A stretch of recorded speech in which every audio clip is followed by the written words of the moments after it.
Phuong An Boen Bak, heir to the House of Boen Bak, one of the wealthiest families in the Am-Ian Empire and a student at the Imperial Magic Academy, a prosperous family known for its profound, unshakable academic prowess. But Phuong An was incredibly greedy. No one could match his avarice and obsession with money.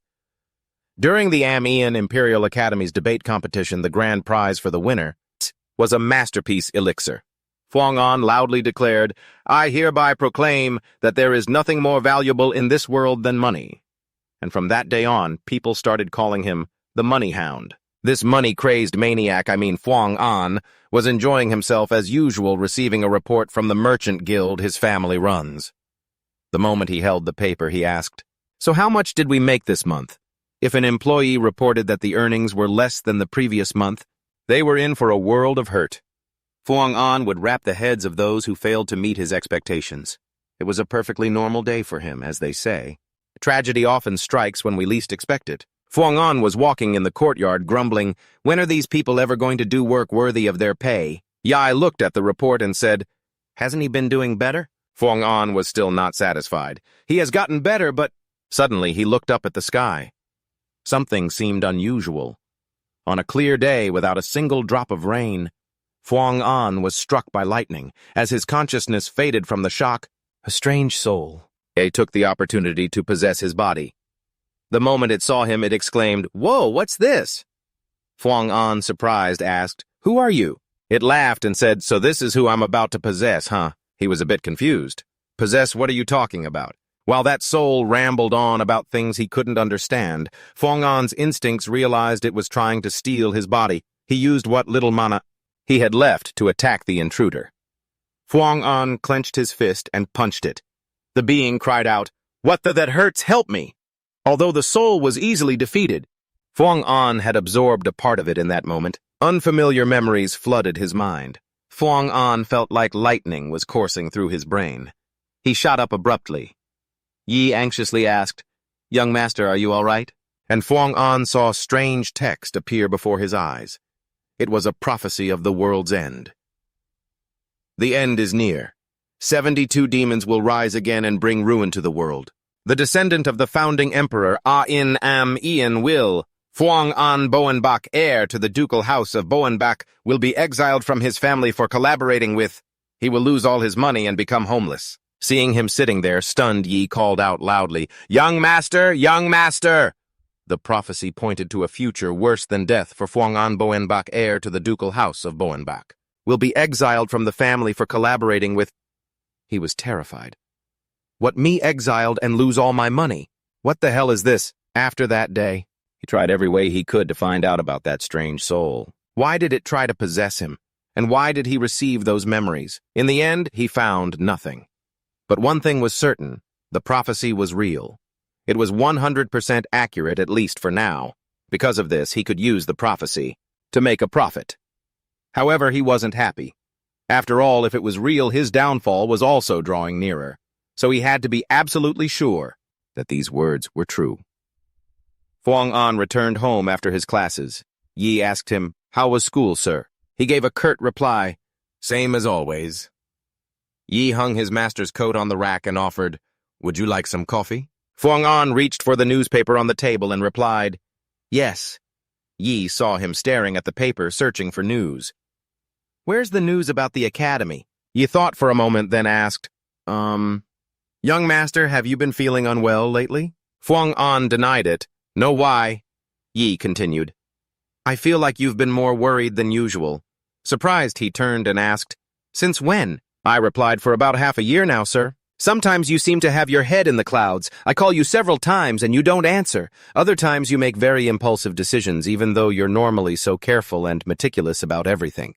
Are you sure it's not a complication from being struck by lightning?" He really is observant, Phuong An thought, trying to find an excuse for those strange choices. They all brought in a profit, didn't they? What complications? Suddenly, he saw a short article about A-In Am-Ian, the heir to the throne. He really did enroll in the academy.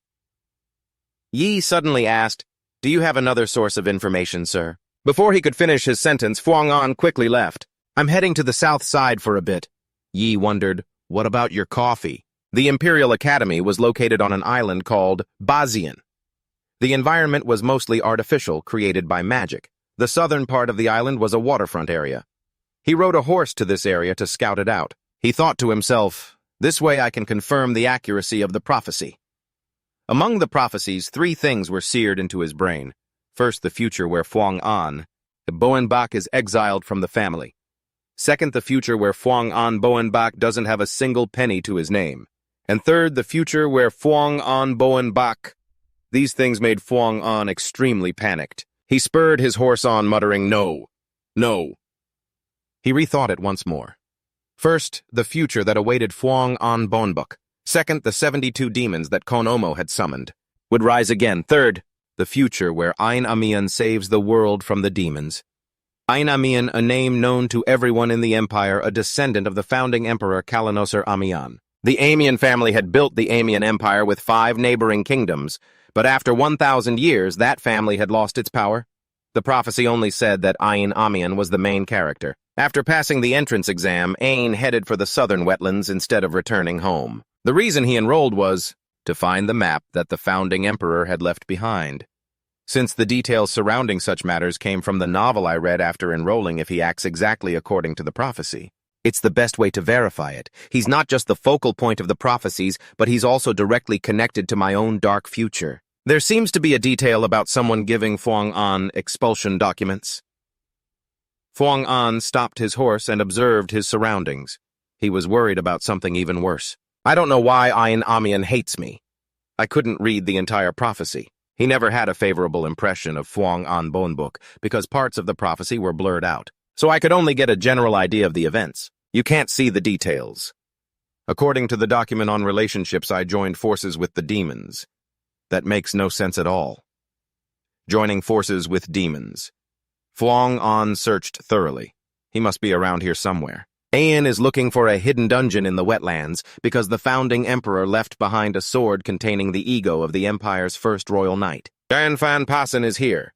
He calculated if the prophecy is accurate, then he will be the perfect candidate to save the world. A true hero. Suddenly, Phuong An smirked. If it weren't for that important role, I would have killed him already. How dare that bastard take all my money? Suddenly, he detected a strange smell. This smell is blood. A thought flashed through Phuong An's mind. I remember that he was injured by a Crodoc while searching for the dungeon. It makes sense. Even though he's destined to become a hero, he's still a novice right now. An apex predator like that is a bit too much for him. Phuong An followed the trail of blood to a small cave. He wondered, is this the entrance to the dungeon? Phuong An moved closer. The events were still following the prophecy. He was about to go inside to check, thinking to himself, let's see if Ain is still... But suddenly he froze. Ain walked out from the other side, his stomach covered in a large bloodstain.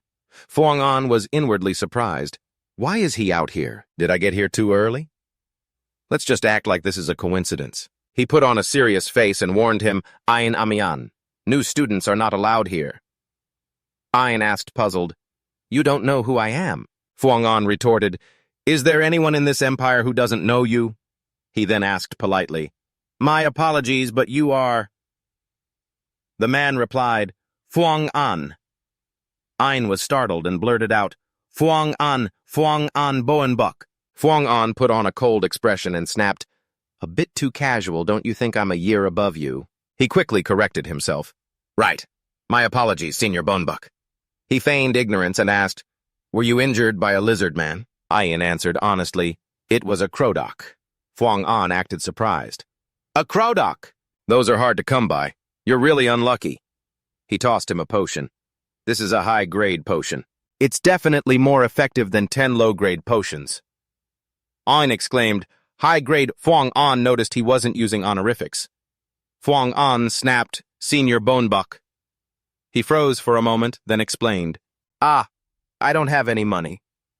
Phuong An replied nonchalantly, I don't need money. Your family may no longer have the power it once did, but I'm quite sure you'll become a talented person. Since you carry the blood of the founding emperor, consider this an investment in you. Ain was slightly surprised. He thought to himself, Phuong An Boenbak doesn't seem to be some love-crazed fool. He seems like a better person than I thought. Ain then replied, Thank you, Senior. But in reality, Fuang-An's heart was bleeding. That thing was expensive. If it weren't for the prophecy, there's no way I would have coughed it up. He changed the subject. You should consider yourself lucky. When I was a new student, anyone who got caught was punished immediately. I'm being lenient with you. Understand? As expected, Ain felt incredibly grateful. Yes, Senior Bonebuck. Fuang-An said, All right, see you later. He bowed his head. Thank you. I will repay you. Fuang-An pretended to leave, but then he hid nearby to observe him still regretting the precious potion. Ain drank the potion I gave him and went inside. After waiting a moment, I followed him in as well. Fuang-An looked around and muttered, I was still skeptical, but there really is a dungeon here. I don't see anything. Ain must have cleared it all out. He reached for a lamp, wondering to himself, but why can't I sense any trace of mana, even though there are so many magic lamps here? Fonan observed for a moment and realized it was absorbing mana from the environment. An eternal magic lamp. Did he really just leave this stuff behind? Good heavens, does he have any idea how valuable this is? I get the feeling Ain is so naive and clueless, completely different from the prophecy's description. Is it really okay to entrust the future to him? According to the prophecy, Ain was injured when he entered the dungeon. Not only that, he was struggling after falling from the entrance. Ain gritted his teeth, his entire body aching, so he drank all the potions he had. And yet the wounds didn't heal due to their severity and the fact that the potions were only low grade. Even so, he pushed onward. It was instinct that drove him forward. A sword was embedded in an altar. A long sword that looked unremarkable, and yet he couldn't take his eyes off it. Its call echoed in his mind, speaking to his very soul as Ain took hold of the sword. A brilliant light enveloped the dark room. When Ain opened his eyes, he was no longer in the dungeon, but in an alley at the Fonan Academy. He suddenly noticed a faint mark on the stone pedestal. But there was indeed a trace of magic left. This must have been where the sword was. Ain's disappearance proves the prophecy is accurate, which also means Fonan remembered the prophecy concerning his own fate. Here are the expulsion documents. Everything that the head of the Bellenbuck family has granted you along with everything you have acquired under the Bonebuck name will no longer be in your possession. Not one thing. The family head said, Don't ever appear before me again, and no, don't appear before anyone at all. This is the greatest mercy I can offer you. And that was the undeniable truth. Fonan clutched his head, groaning, I'm going to be left with nothing. He gritted his teeth and growled, What the hell kind of future is this? 2. Ain Amian, the protagonist acknowledged by the Book of Prophecy, the hero chosen by destiny to protect the world from evil, and the man who's going to ruin me. Fonan sat at his desk, calculating. Still, Ain is a rising stock. I should probably jump in and invest in him. I should be wagging my tail for him like a dog. But the Ain described in the prophecy is completely different from the current one. He's the type of person who values honor more than wealth. If I'm not careful, this could backfire. Fonan suddenly imagined Ain's fury. He would surely order a shameless scoundrel trying to bribe me with money. Eliminate him immediately. I have no idea how to approach him. This is so difficult, Fonan sighed. Hearing this, Tu immediately asked, Is something difficult, sir? Fonan said, To imagine there's a merchant guild that is guaranteed to do well if it's invested in. What would you do? He placed his coffee cup on the table and replied, I would invest right away without hesitation. Fonan wondered, But what if the guild's principles don't align with yours? Tu replied with a serious look, Why would that be a problem? Don't you always say, young master, that without money you can't afford to have principles anyway? Fonan realized Tu was right. He had been so preoccupied with demons and the fate of the world, but the core principle remained the same. Invest, manage the risk, and reap the huge reward. A difference in personality means nothing in the face of enormous profits. Still, I need more concrete information on Ain. He stood up abruptly, grabbed his cloak, and walked out. I'm going to meet him now. Tu hurriedly asked, Meet who, sir? But you're expecting a visitor. He sighed, a look of utter helplessness on his face. It was the same yesterday. Where on earth does he run off to? At the academy, dorms are assigned based on entrance exam rankings.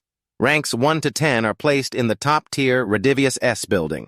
Ranks 11 to 30 are in the Bele's building, and the rest from 31 down are the dregs of society. Ayan was assigned to the Debester building. The ego of Gnan Fan Passen, who resides within Ain's sword, was incredibly frustrated and yelled out, A descendant of Amian is at this academy. An Amian in the Debester building instead of Bele's or Radivius. Unbelievable. If he were still alive, he'd crawl out of his grave and strangle every last one of them like a demon. Hearing this, Ain asked in surprise, "Why are you suddenly talking about demons?" He replied, "Because how else could something so absurd happen unless demons were interfering?" Ain felt like he was being criticized. "What can you do?" Ain said. I'm here. "Because I'm weak." The ego of Gnanfan Pasan roared. "A descendant of Amiens? Weak? How is that possible?" Ain suddenly commented, "To be honest, the first emperor is also partly at fault." "What?" he exclaimed. Ain explained, "Just think about it. He abolished the system of succession and changed it to an electoral system where the emperor is chosen from 7 elector families. He also donated our territory and wealth to the empire. For the past century, the throne has belonged to other families, the territory is no longer ours, and the Amiens family has been in decline. We've even lost a portion of our secret sword arts. Even though I'm technically an elector prince, I haven't even properly learned our swordsmanship." Nan let out a cough. "Ahem, despite that you still have talent, Ain. I will support you with everything I have. So that you may reclaim the glory of the Amiens, perhaps the late emperor foresaw this. That must be why he left me to you." Suddenly a voice called from outside. "Is Ain Amiens in there?" He was surprised, wondering who could be here to see me. Ain asked who it was. The person outside replied, "Your senior." Ain thought for a moment. "A senior?" He went to open the door. "No way is that—" Seeing Fonan Ain was a bit surprised and asked, "What brings you here?" Fonan smiled. "Are you busy?" he replied. "No, nothing urgent." Fonan quickly suggested, "Then could I have a moment of your time?" He noticed that the hallway outside was very crowded with people. He then said, "It's a bit crowded here, let's go somewhere quieter." Ain blurted out, "Right now, give me 10 minutes, I just need to get ready." Fonan put on a strict face and lectured him. "You're going to make your precious senior wait out here for a whole 10 minutes back in my day, even if I was asleep. If a senior called, I would have had to run out even in my underwear. New students are so pampered these days." Ain quickly corrected himself. 5 minutes, I'll get ready and be right out in 5 minutes, sir." Fonan patted his junior's shoulder. "I'll let it slide this time. I'll wait in front of the dormitory." The door slammed shut. Gatner exploded in a fit of rage, roaring, "What the hell is with that condescending bossy prick?" Ain explained, "That's Fon and Bowen Park, the eldest son of the Bowen Park family." Gatner scowled, his voice laced with annoyance. "Bowen Park? You mean that family of nouveau riche? Who do those people with nothing but money think they are ordering a royal descendant around like that? Has the world gone mad?" As he changed his shirt, Ain wondered, what could he want? Surely he's not here to ask for the money for that potion, is he? He did say it was an investment. And Fonan was waiting for Ain in the grand hall. He asked, "You brought your sword with you?" He scratched his head and explained, "Ah, yes. I feel calmer when I have my sword in hand. I swear I don't mean anything by it." Fonan seemed to understand. "I get it. Most knights can't stand to be parted from their swords anyway." In his mind, he thought, that sword must be the very ego of an Eon Amiens. Ain suddenly asked, "So Fon-An, why did you want to see me?" He answered slowly, "It's nothing special. Yes, I just wanted to grab a meal with you." Ain exclaimed, "A meal?" Fon-An nodded. "Mm-hmm. Order whatever you want." Ain waved his hand, saying, "No, really, I'm fine. Besides, this place is really expensive." Fonan frowned and pulled out his old trick again. "You're not allowed to refuse a senior. Back in my day." Ain quickly complied. "Yes, sir, I'm looking right now." The two of them looked at the menu to choose. Fonan silently assessed him. "Naive and a pushover. How on earth did I get shoved aside by a kid like this? The more I think about it, the more humiliating it feels." Just then, Ain looked at the prices on the menu and broke out in a cold sweat. Everything was extortionately priced. Fonan suddenly asked, "And do you have any goals you want to achieve?" "Besides graduating." Being asked something like that so suddenly by his senior, Ain was a little taken aback. He looked up and said, "Yes." Fonan stated bluntly, "Most people come to the academy to build connections, but your family avoids social gatherings, under the pretext that the House of Amiens needs to be re-established. That's why I find it strange that you enrolled." Ain replied in a low voice, "I'm tired of being seen as part of a fallen royal family. Even if it's in name only, Amiens is still a royal house." Hearing that tone, Fonan paused. Well. A-In declared, "I will become a royal knight. Bam! And I will restore my family's honor." Fon-an realized the look in his eyes was completely different when he spoke of his dream. He has a strong will and a hunger to achieve his goal. He lowered his head and gave a brief reply. "I see. So have you decided what you want yet?" A-In snapped back to his usual self. Just a moment, please." The Amiens are incredibly proud of their lineage. It seems A-In isn't as much of a pushover as he appears. Fon-an changed the subject again. "A-In, do you have any dietary restrictions?" He replied, "Not really." He asked again, "So what's your megabit?" A-In was a little confused. "Megabit, going home right after eating." Phone and thought to himself, "I'm starting to get a rough idea of what kind of person A-In Am-Ian is. I was originally planning to butter him up and then lure him in with a sponsorship. It's a good thing I didn't try that." Phone-an began analyzing the A-In Am-Ian stock from his appearance and potential to his intellect and assets. Noteworthy characteristics: extremely proud of his family, confident, and values honor. Points to note: gets flustered easily when looked down upon. Best suited for a long-term investment. Profile: a top-tier asset for surviving the end of the world. If I just threw money in his face now, it would wound his pride. With this type of person, a gentle, emotional approach is better framed as doing him a favor. I need to slowly build trust, gradually embedding myself in his life.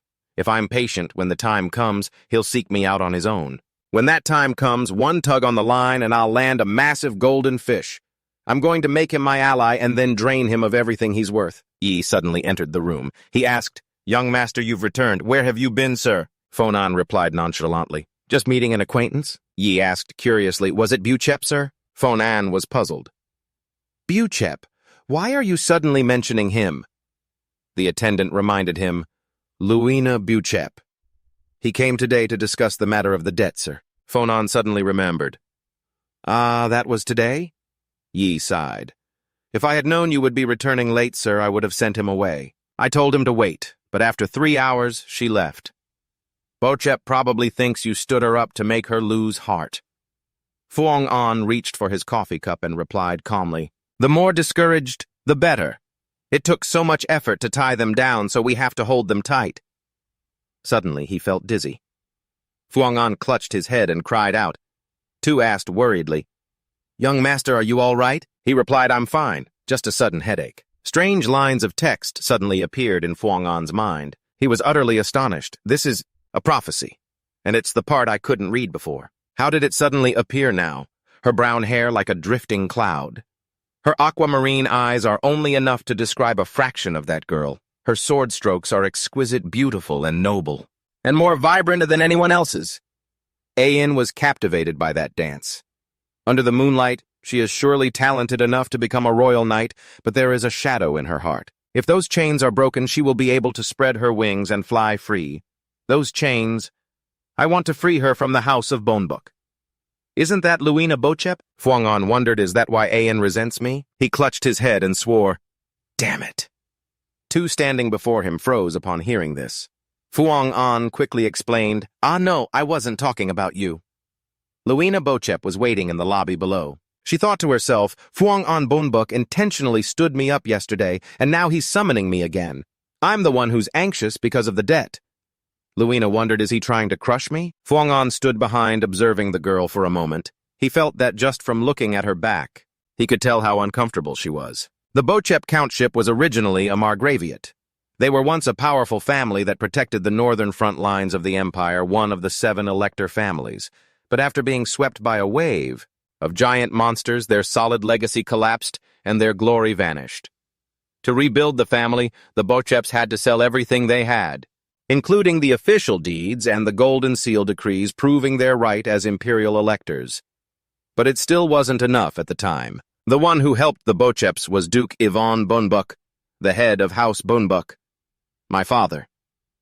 Was it because father sympathized with Bochep's misfortune? The Bonebook family has always lacked talent in swordsmanship, so they always wanted to acquire extraordinary secret sword techniques. Bochep's tragedy was the perfect opportunity.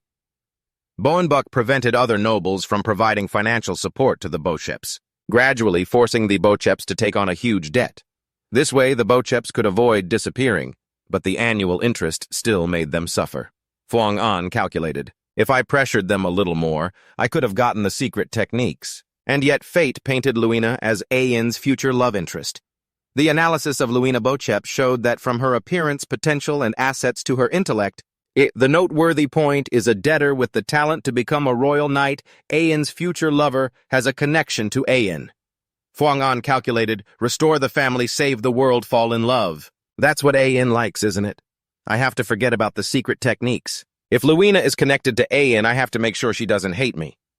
Fuang An stepped forward. He said politely, Luina Bochep, you've arrived just in time for dinner. To be honest, I apologize for yesterday. I was so busy I forgot about our appointment. It really wasn't intentional. The girl looked aggrieved. The one in the weaker position just has to endure injustice. Fuang An repeated, I told you it wasn't like that, Luina said sharply.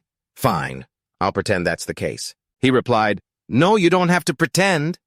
The girl looked at him with a serious gaze. Let's get to the point. Forget it. So why did you want to see me? Fuang An smiled and replied, I'm sure you already know, don't you? Inside, he began to roll out his plan. Time to make a good impression. Fuang An's plan to win over. Luina Bochep. Phase 1. However, as soon as he said, starting from the second year, the magic and night departments will have a joint class, Luina immediately replied, No! Fuang An exclaimed, I haven't even said anything yet. How did you know? The girl gently swirled her teacup and said slowly, You want me to be your partner, don't you? Why should I do that? What do I gain from partnering with you? I'm ranked 2nd and you're 10th. I have many better options. Seeing that she was being firm, he made an offer. If you agree to be my partner for 3 years, I will waive your interest payments. However, on the condition that you accept me as your sponsor, Luina asked in surprise. Why would you want that? Fuang An explained. Because the joint class is very important. It's worth 5 credits. The girl shook her head. No, that's not what I mean. Why do you not only want to partner with me, but also sponsor me? In case you didn't know, I have a scholarship, Fuang An replied gently. But because you have to send almost all of your money back to your family, everyone knows that outside of the dormitory you have to live more frugally than even a commoner. Sponsorship is nothing special. I just want to invest in your talent. Luina was a little surprised. This is the first time I've heard of a noble sponsoring another noble. He felt that Luina Bochep, like Ain, was a person who valued honor and integrity. He smiled and replied softly, Yes. Boenbuk and Bochep are both noble families, but it's not like we're on equal footing, is it? In my heart. I'm certain that no matter how high Bochep holds her head, she can't compare to how she was before. Luina got angry. Are you insulting me? And Fernan smiled, certain that unlike Amian, he now had her under his control. Even if she hates it, she has to accept it. Even if she holds a personal grudge against the Bolinas family. He said to Luina, this is no time to let your pride get in the way. He wasn't lying. Fernand's plan to win over Luina Bochep entered its second phase. He switched to a new topic. Actually, I recently saw you performing a sword dance. Based on the prophecies, brown hair like floating clouds, aquamarine eyes, that's barely enough to describe a fraction of that woman. Her swordsmanship is exquisite, beautiful, and noble. More beautiful, noble, and vibrant than any epic tale could depict. Your swordsmanship is exquisite and alive. Luina was utterly stunned, looking at the young man's eyes. Fernand declared, you wouldn't refuse someone who recognizes your talent. Luina was stunned for a moment, then stammered out, Huh, are you talking? Fernand shot up to his feet, cutting her off. I can never forget the first time I saw your sword dance, a hymn to the swordsmanship of Luina Bochep. By author Fernand Bolinas began, Oh, her swordsmanship, how utterly graceful! Elegant, noble, and true, as swift as a ray of light, yet as gentle as a butterfly's wings. Every one of her movements torments my mind nightly. How could I possibly fall asleep? These cringy words made Luina cry out, That's awful, stop it, I'm begging you. Stop, Fernand shouted. No, I cannot! Luina's face turned pale. Why not? This pervert. He lunged in front of her, repeating his ode. It's because I cannot find any words that can describe the beauty of your swordsmanship. Helpless, Luina shouted, All right, I'll be your partner. And with that, the plan to win her over. Fernand's plan for Luina Bochep was a complete success. After returning to the dormitory, Luina told her nurse Serena about it. The woman exclaimed, 3 years of waived interest and sponsorship, with an additional clause that the sponsorship will be kept confidential and will end upon graduation. In return, you have to be his partner for 3 years. The young lady smiled and said, "That's right. How could I possibly refuse? He said he saw potential in my sword dance." Serena asked in surprise. "Saw what exactly?" She excitedly recounted the potential. He said it was graceful, elegant, noble, and true, and also that he couldn't find the words. To describe the beauty of my swordsmanship. Hearing these words, veins popped on Nurse Serena's forehead. She flew into a rage, saying, "My lady, that money grubber is definitely planning something. But I have to admit he has an eye for talent." Luina reminded her nurse, "Watch what you say. He is still the heir of Belinus." Serena seethed. "That's exactly it, that Belinus boy. Is now resorting to flirtatious tricks. I'm sure he plans to seduce you, my lady, with those sharp, deep eyes, and don't forget that depraved smile of his." Luina thought to herself, "Nurse, that expression. Don't tell me he's your type, is he?" She laughed and said, "But I don't get the feeling he's trying to seduce me, although I admit it is truly suspicious. Having 3 years of interest waived will be a huge relief for the family. I'll try to endure it." Serena still felt resentful. "But my lady, you're ranked 2nd in the class, while Fernan is ranked 10th. Suddenly there was a knock on the door. Serena walked over and opened it to find a tall man standing outside. She asked, "Can I help you?" The man announced, "Lord Fernan Belinus wishes to see Lady Luina. He says he is waiting at the training grounds and requests that the lady come as soon as possible." Serena frowned. So when he calls, she's supposed to drop everything and come running. Luina was surprised. "The training grounds? I will ask my lady," Serena said. Luina worried internally. "Why would he want me to come to the training grounds? I have no idea what he's planning." Fernan walked onto the field carrying a magic staff on his shoulder. From what he knew, Luina Bochep was always ranked 2nd in their class. First place was a 2nd-year knight, Bet's named Almond John User. She had never been able to defeat him, but people said she had the potential to become one of the 10 royal knights on the entire continent. She certainly has enough talent to become a royal knight, but there's a shadow in her heart. Today I want to see if that's true or not. Luina walked up to him, sword in hand. The young woman asked with confusion, "I don't understand. What is this all about?" Fernan smiled and replied, "I don't want you to think I'm just a burden, so I'm going to show you that I'm not weak at all." Luina asked, "And you want to prove that by defeating me right here? Even though you're only ranked 10th, you were granted the right to live in the main building, so I acknowledge your skills. However, there's a very clear gap between rank 2 and rank 10. Fernan remained insistent. "Let's just give it a try." The young woman drew her sword. "Very well. As you wish. I'd like to see what you can do myself. I'll let you have the first move." Fernan raised his magic staff and replied, "With pleasure." He began to cast a spell. The orb on his staff glowed brightly as a powerful surge of mana emanated from it. Fernan muttered an incantation, "Anbani Tani Jihong." A formation of red stone materialized and rushed to attack Luina. The young woman swung her sword, slashing with great force. A series of booms echoed out. Luina's skill was undeniable. Her decisive and lightning-fast sword strikes destroyed nearly all of the incoming boulders. But just when it seemed like she had it handled, she realized Fernan's magic was changing. Just as she destroyed the red stones and turned, she saw that her opponent's spell formation had been greatly reinforced. Luina thought to herself, "Is he destroying the training ground floor?" The floor was magically reinforced so that even a powerful blow couldn't leave a mark, but now she just realized, Farron Bonebuck. Was he hiding his true strength? The magic orb grew increasingly blinding. Farron's eyes glowed red, a clear look of satisfaction on his face. Rocks suddenly appeared all over the floor, continuously surrounding and attacking Luina. It forced her to struggle just to defend herself. Luina leaped high to dodge her heart in utter turmoil. Impossible. Casting multiple spells and continuously using such high-level magic like this. Just how much mana do you have? This definitely isn't the power of someone ranked 10th. I completely misjudged my opponent. At this rate, I'll lose. Luina quickly erected a protective magic circle. The power like a whirlwind countered his attack. Farron was slightly surprised, and then he smiled. A nearby wall shattered into pieces. Farron reinforced his power and launched a new wave of attacks. Luina gripped her sword tightly and struck her blow as unstoppable as a bolt of lightning. In a flash, the magic staff fell to the ground. Luina held her position, her sword stopping right above his head. Fuang-an smiled and said, "I admit defeat." Luina snapped, "Are you mocking me?" He calmly replied, "I'm not mocking you, I've just completely run out of mana." How could a mage with no mana possibly beat a knight? Luina sensed that he wasn't pretending. He was truly out of mana. In this state, he definitely can't beat me. I defended until he was exhausted, so this victory is mine. She frowned and shook her head slightly. But why do I have such a terrible feeling about this? This victory doesn't feel like a victory at all. Farron suddenly reached into his coat. "I have something for you." He took out a small box, saying, "Since you defeated me. You like chocolate, don't you?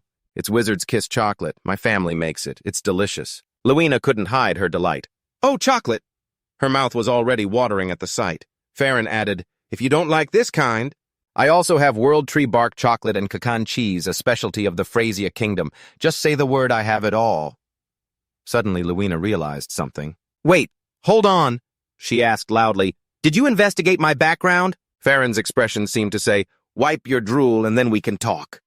He calmly replied, "I wouldn't attack just you alone. I just looked up the personal information of all the top-ranking students, that's all," Luina said in frustration. "That's what a background check is.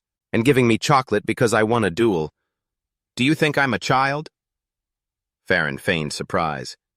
"Oh, I thought you'd like it. But if not, then forget it. I won't force you." He started to put it away, but Luina snatched the box of candy. "I never said I wasn't taking it." Farron smiled warmly.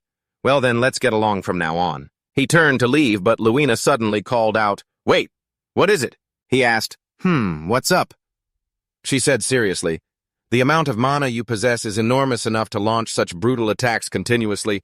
I couldn't even begin to guess your limit. With that kind of power. Why are you only ranked 10th? Farron smiled. "Isn't it obvious a merchant never steps into the spotlight?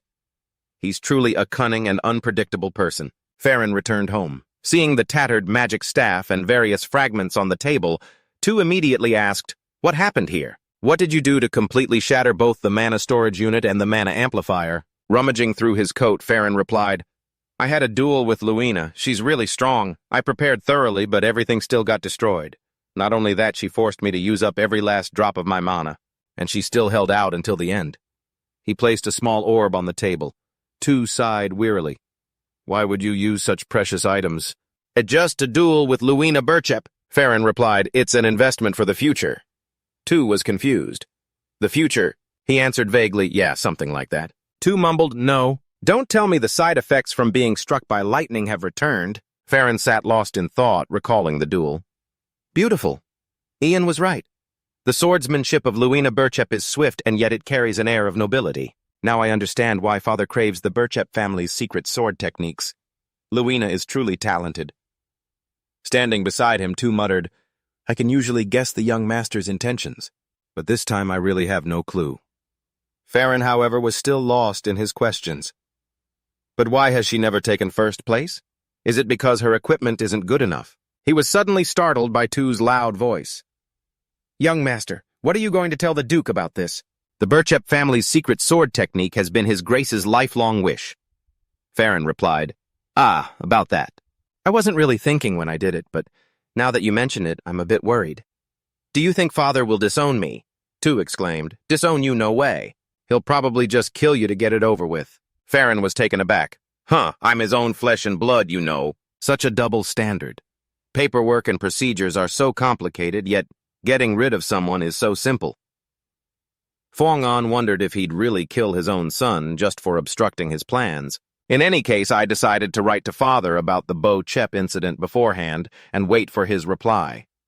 As I finished the letter, I could vividly imagine Father clutching his throat and collapsing from a fit of rage. After he finished writing, Fuang-an would often have stray thoughts, like wondering about any news related to the demons or what would happen if his father actually decided to strangle him. As these unsettling premonitions washed over him again and again, he tried to ignore them. He stopped thinking about it. Then a few days later, a reply from his father arrived. Fuang-an held the letter, his expression extremely tense. He said, "This is sooner than I thought." The aide agreed, Yes. So the time has finally come. Fuang An asked cautiously, Did father leave any personal message for me? The man replied, No, he didn't. But his expression was so miserable he looked like he was about to burst into tears. Fuang An asked, Then why do you look like that? The aide's voice was choked with emotion. Because I have a feeling that today will be the last day I get to serve you, young master. Fuang An hushed him. Don't say such things.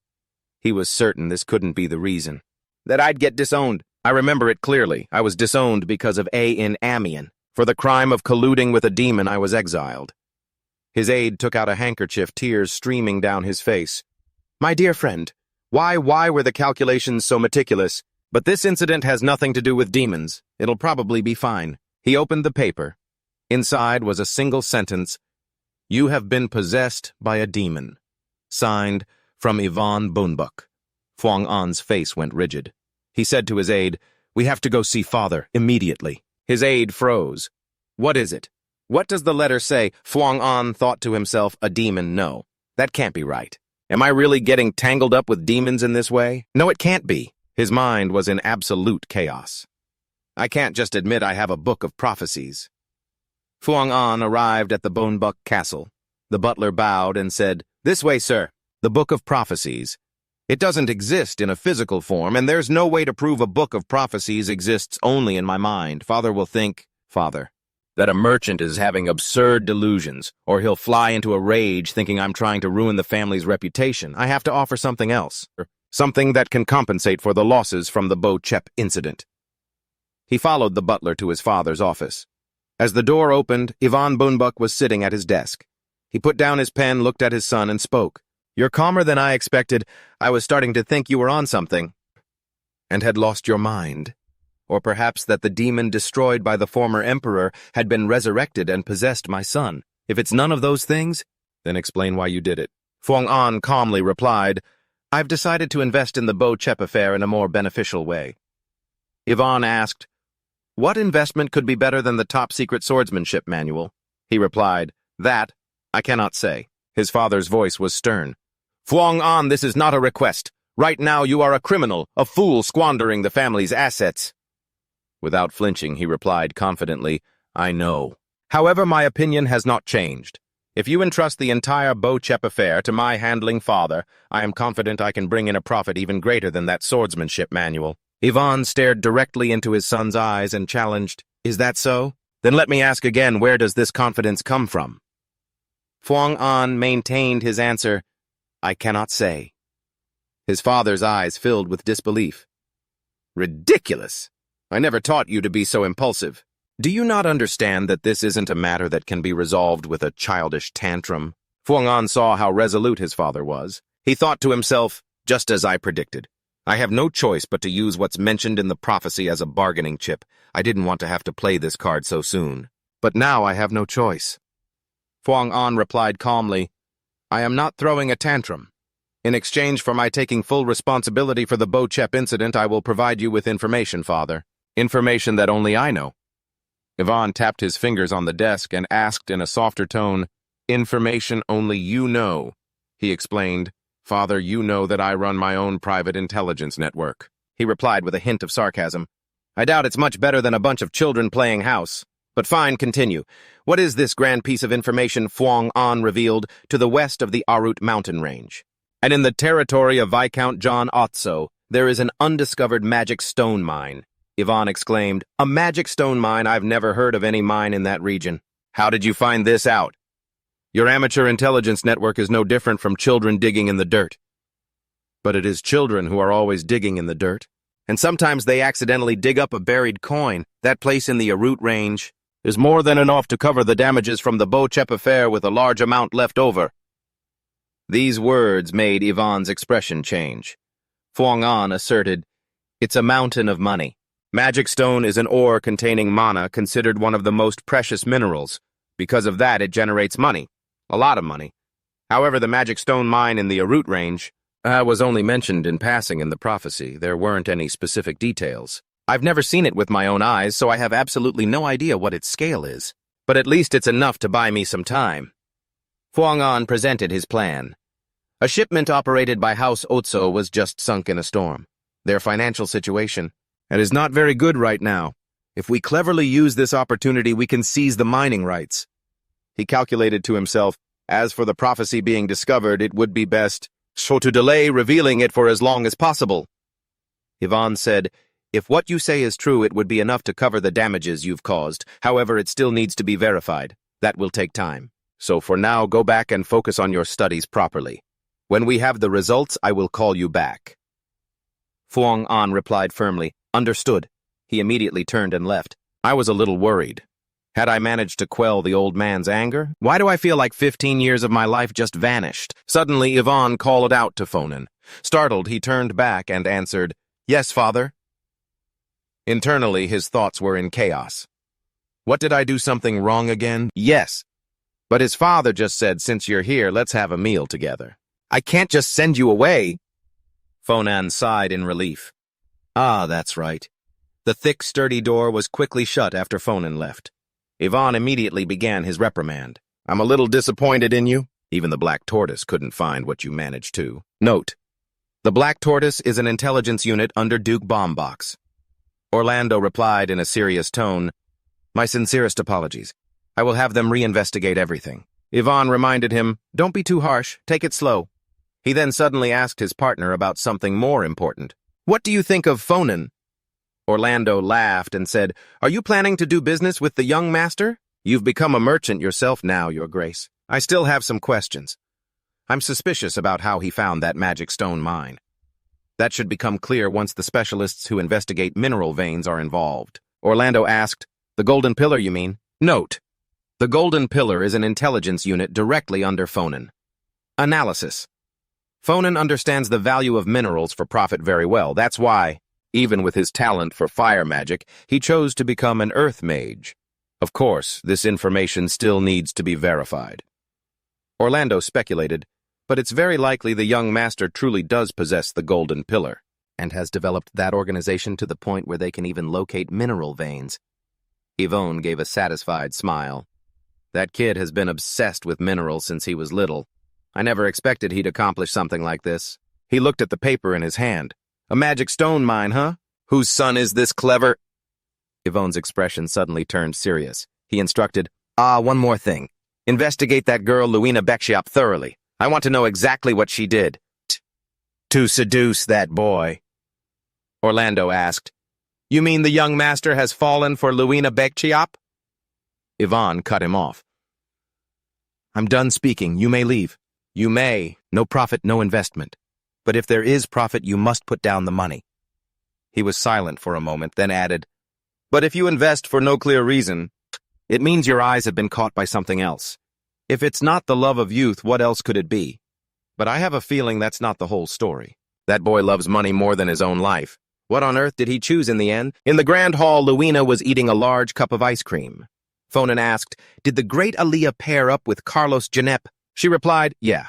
Carlos chose Aaliyah right after I said I'd be your partner for class." He asked curiously, "The great Aaliyah is the 4th ranked in the night department, right?" Luina nodded. "Yeah, she used to be 5th, but she improved dramatically." Fonan asked again, "You told Carlos you were pairing with me?" She answered nonchalantly, "The rumor's already out. There's no point in hiding it. Sooner or later, everyone will know. Everyone's saying I partnered with you for your money. Anyone could have guessed that. I'll just have to learn to deal with it. It's not entirely wrong anyway." He smiled. "Yeah, I really do like money. There's nothing I wouldn't do for it." Luina thought to herself, "Amazing. No wonder everyone calls him a money-crazed maniac. In any case, that's precisely why I hate him." Suddenly, Fonan presented a gift. "Here, take this." She asked in surprise, "What is this?" He replied, "A vial of elixir and an exchange voucher. The elixir was brewed from a mandragora root, and you can take the voucher to the weapon shop managed by my company. You can use it to exchange for high-grade equipment." Luina looked at the valuable items and reiterated, "I won't be able to pay you back for this." He said, "Have you forgotten the contract we signed?" "The sponsorship contract," the girl replied bluntly. "Even so, giving me items produced by the Golden Tortoise Merchant Guild?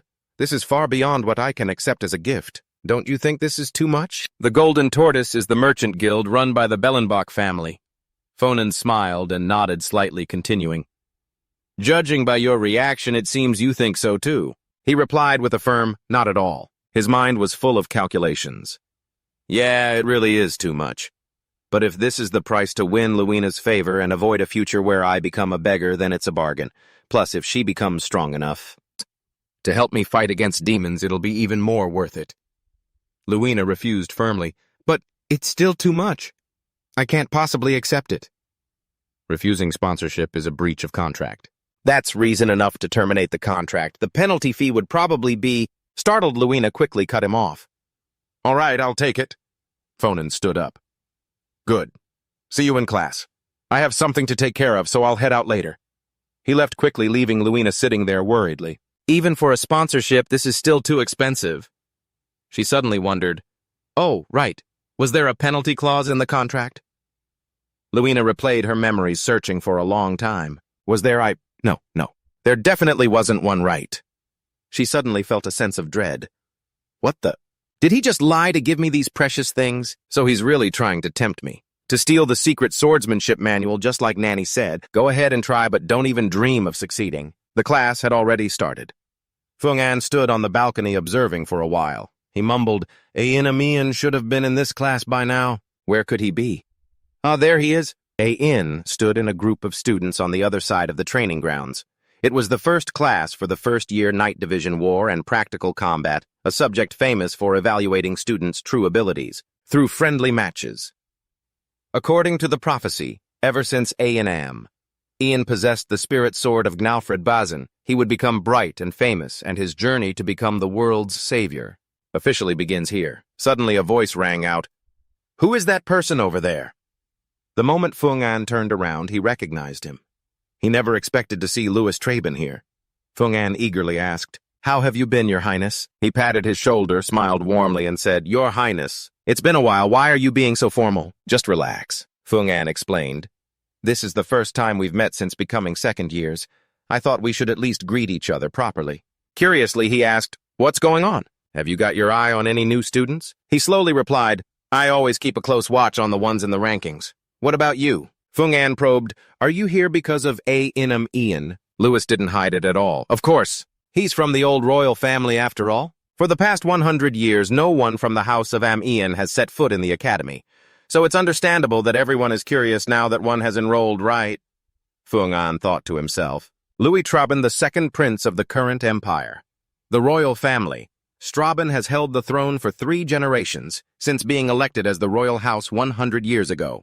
They share the same roots as the Am-Ian family, but now, the relationship between the old royal family and the current one has become strained. Furthermore, Louis is someone who values power immensely and wants the Straben lineage to continue on the throne. Therefore, the existence of A-in Am. Ian, who carries a more legitimate bloodline, is no small threat. Suddenly, Louis looked at someone below and said, I guess he's also very curious about A-in Am-Ian? Feng-an exclaimed, What? He followed Louis's gaze. It was a red-haired young man watching intently. He let out an, Oh. Isn't that Vasen Calendar? Louis replied. That's right. He entered the Knight Academy this time as the salutatorian. The Calendar family is looking for an opportunity to replace the fallen Am-Ian family and become one of the 7 elector families. Could that be why he has been staring at A and Am? Ian this whole time, Feng-an now knew. So that's Vasen Calendar. What a coincidence. The relationship between Louis and Vasen probably starts from here. But in every epic tale, there is always a villain the protagonist must overcome to grow. For Vasen, he has an obsession with A and the protagonist of the prophecy. Defeat him. Make everyone understand that the past is the past. I get it? A-in Am-Ian. I will definitely sever the Am-Ian bud. Vasen Calendar is the next opponent. Just then, Professor G.R. shouted, After Anton Gen E.R.N. next up is A-in Am-Ian. Feng-an marveled. Louis Traben and his lackeys and also Vasen Calendar. We're witnessing the hero's journey. A truly beginning. Is this also destiny? How interesting. Now then, let's see. Professor G.R. gave the signal. All right, begin. In Feng-an's mind, the image from the prophecy appeared. The winner. A-in Am-Ian. A deafening cheer erupted. A-in won! A-in has defeated Anton Gen E.R.N. At that very moment, the name A-in truly began to spread among the instructors and students. Both Lewis and Vazin were completely surprised. Fung-An felt incredibly excited. Could this prophecy prove that I was right to invest in AN? Professor GR gave the signal. Well, then begin? Anton started to move. His speed was incredible. AN looked a little worried as he swung his sword to block his opponent's attack. Anton followed up with a horizontal slash. AN hastily jumped high into the air to dodge the blow and tried to land safely, but after just a few moves, AN was already panting heavily. I heard this class pairs people up randomly for fights. That guy, Ain Amian, is really unlucky. Anton was ranked 10th in the entrance exam, while Ain Amian was all the way down at 38th. That's way too tough of an opponent for Ain. The match grew more and more intense. Luong sighed. Being pushed this far, well, he's only ranked 38th. It's not like I was expecting much anyway. This match is so boring. He patted Funan on the shoulder. There's nothing else to see. I'm out of here. He suddenly said, I wouldn't say there's nothing to see. Luong went, huh. Down in the arena, Ain suddenly made a swift sword strike. Anto only had time to retreat a little as the tip of the blade tore a line across his clothes. He stood there frozen like a statue. Staring at the gash in his clothes, the surrounding crowd erupted into a clamor. What Anto couldn't even counterattack. Impossible. Ain is ranked 38th. Varen was also taken aback by this turn of events. Fonan thought to himself perhaps he was caught off guard by his opponent's fierce initial attack. The fact that he's so clearly flustered shows that he's still green. But if he just regains his composure and fights back, the tables will turn instantly. Anto gripped the sword in his hand, absolutely furious. How could a piece of trash ranked 38th like you possibly make me lose? Anto channeled his energy and cast a spell. A blazing red tornado appeared. A fellow student said, Ain is doing better than I thought, but Anto will still win, right? I mean, he's holding his own. Lasting this long is enough to save face for the royal family. A girl scoffed disdainfully. Save face, he's ranked 38th for crying out loud. Someone else smiled a bit excited. I can't believe someone ranked 38th is forcing the Academy's 10th-ranked student to use his aura. I guess you could say he's at least worthy of the Amian name. For someone without talent to try so hard is commendable, I suppose. Hearing these words, Fonan thought to himself, no talent. Ain Amian, no talent, impossible. It's not that Ain lacks ability, it's that his environment has never given him the support he needed. Ain was fiercely countering Anto's attacks. Despite being underestimated, he wasn't discouraged in the slightest. Fonan felt that Ain Amian was someone special. He is the one chosen by the prophecy, the main character of this world. Ain moved behind Anto, and in the blink of an eye, his opponent's sword was sent flying. Anto collapsed. Professor GR shouted, The winner is Ain Amian. Ain raised his sword high, his face filled with pure joy, showing no sign of discomfort. Meanwhile, the other students were all ecstatic. Ain won. He defeated Antogenejan, and thought to himself, just as predicted, the prophecy has come true. I didn't choose the wrong person. I can already hear the money rolling in. He calculated, I just need to raise Ain well and turn him into my ally. Lu still couldn't believe it. Ain won. Fonan whistled. Next time I'll try to recruit Luina. In the joint lecture hall, seeing Fonan and Luina sitting next to each other, the students immediately began to whisper amongst themselves. Are they really a couple? One person wondered, why would Luina agree to that? Is it for money? Fonan rested his chin on his hand and said, This is so annoying. We're getting way too much attention. I don't like being the center of attention. Luina replied, Just ignore them. They'll stop eventually. He changed the subject. By the way, did you drink the elixir I gave you, and have you changed your equipment? Do you like it? The girl fell silent for a moment. Was she really going to tell him how excited Luina was after changing her equipment so much so that even Cezina had to exclaim, Oh, my milady, you look so cool, or how after drinking the elixir... Her body was overflowing with energy. She couldn't just say that out loud. She hesitated and replied, well, it's not too bad. Just then, a professor walked into the classroom. Is everyone here? Accompanying her was another tall professor. As soon as she stepped onto the podium, she said, It looks like everyone has found a partner already. No one's late, are they? I am Professor Rosalia of the Magic Department, and as you all know, this is Professor GZ of the Night Department. From now on, our two departments will be holding joint classes. Now then, let's begin. You've all received a map from the teaching assistant, correct? Fonan was also handed a scroll. Professor Rosalia cast a spell setting up a magic circle. Our first session will be an outdoor practical. Professor GZ explained the lesson's content. There's no better way to test your knowledge than through actual combat. Starting now, you will all be thrown into a field test. The destination is marked on the map. You just need to get there within 4 hours. However, you cannot arrive too early, nor can you be too late. It must be exactly 4 hours from now. That means exactly 2 o'clock in the afternoon. Any questions? One male student raised his hand and asked, "Does this count towards our grade?" The professor snapped, "This is the most important assessment besides the midterm and final exams." Someone else asked, "Are we allowed to fight each other?" Professor Rosalia answered, "If you manage to capture someone else, you'll receive bonus points. If there are no further questions, let's begin immediately." The students were stunned. What? The teaching assistant standing next to Fonan immediately cast a spell. A blinding light emanated from the magic circle, making the students anxious. Rosalia declared loudly, "Well then, I wish you all good luck!" All the students were transported into a secret domain. Fonan and Luina landed in a sparse forest. He looked around and wondered, "Where are we?" Luina replied, "We'll have to figure that out for ourselves now." The girl suddenly remembered, "First, let's check the map." Suddenly, there was a commotion up ahead. 2 fellow students appeared, a red-haired girl and a young man. Weakly, a girl called out, "Luina and Fernan, hello." Fernan recognized them.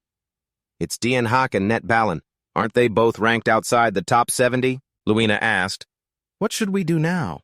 He answered nonchalantly. "Do you even have to ask? Is there any need to bother with low-ranked trash like them?" The 2 friends shouted indignantly, "Trash!" Fernan glanced at Luina and added, "Normally, that's what I'd say before turning my back and walking away. But this time, I'll follow your decision completely." The girl's eyes lit up. "Excellent." Luina gripped the hilt of her sword. "All right, first, after we get the bonus points, we'll check the map and figure out our current location." Fernan wondered, wouldn't it be easier to use magic? She asked in surprise, "There's a spell that can pinpoint our location." "No," Fernan explained. "I meant we should climb somewhere high and observe our surroundings." Luina was dumbfounded.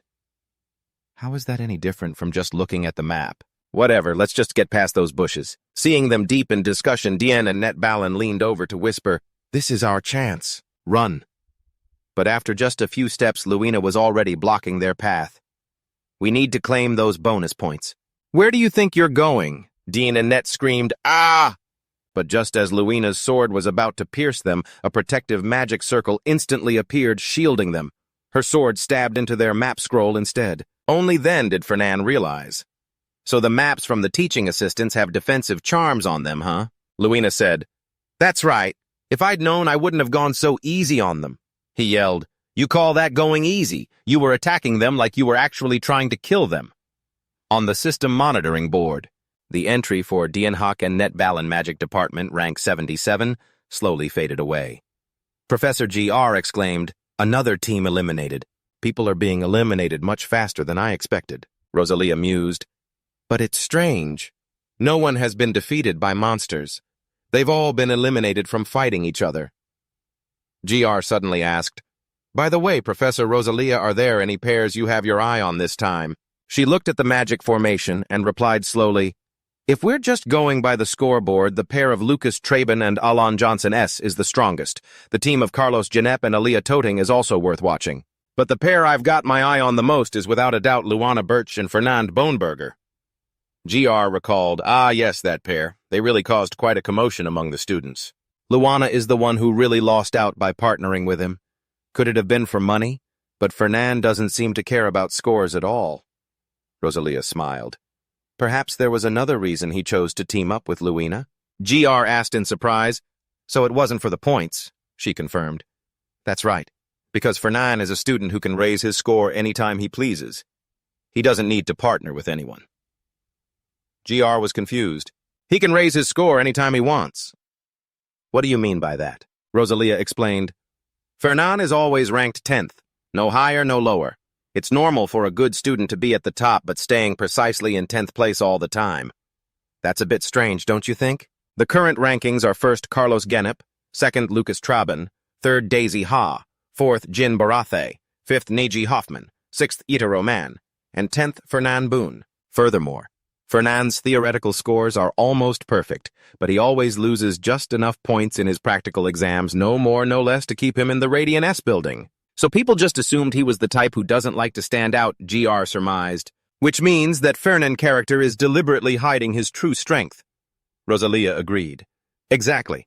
Do you remember the recent incident where the training grounds were completely destroyed? The professors were all in a frenzy looking for the culprit. It turns out Fernan and Luina were responsible.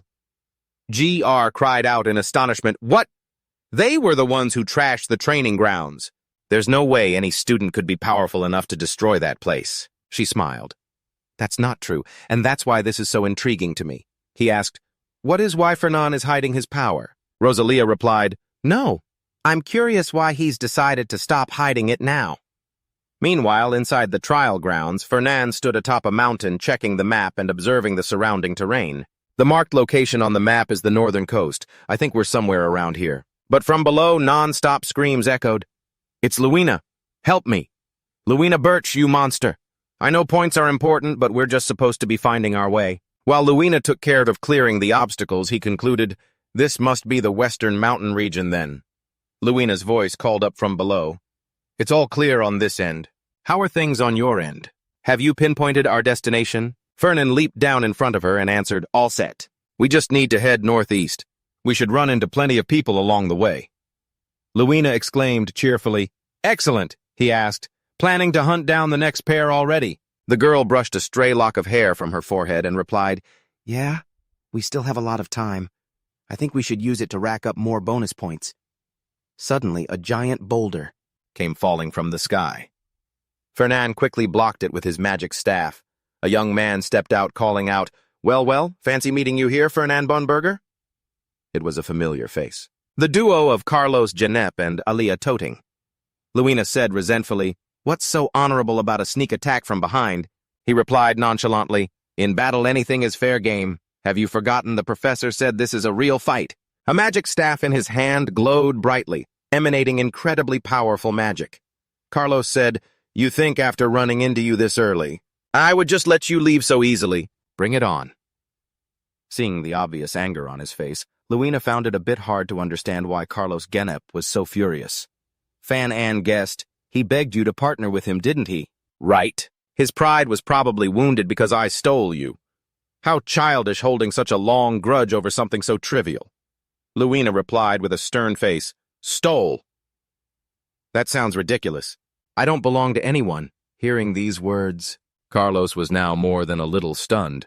Fan Ann taunted, for such a big guy, you sure act like a child. Red-faced with anger, he yelled, stop your nonsense and let's fight, Fan Ann said. Well, it looks like this battle is unavoidable. Luina replied, that's fine. Defeating a high-ranked pair means more bonus points. But since this is a high-ranked pair, you can't just stand back and watch this time. Fan Ann sighed. I know, I'll support you, so feel free to go all out. Luina's expression showed she didn't have much faith in her teammate. She exclaimed, support, don't push yourself. You and I haven't practiced coordinating at all. What kind of support could you provide? He smiled reassuringly. We're a pair. There's no point in us fighting separately. Right, don't worry. Fan Ann began to cast a spell formation.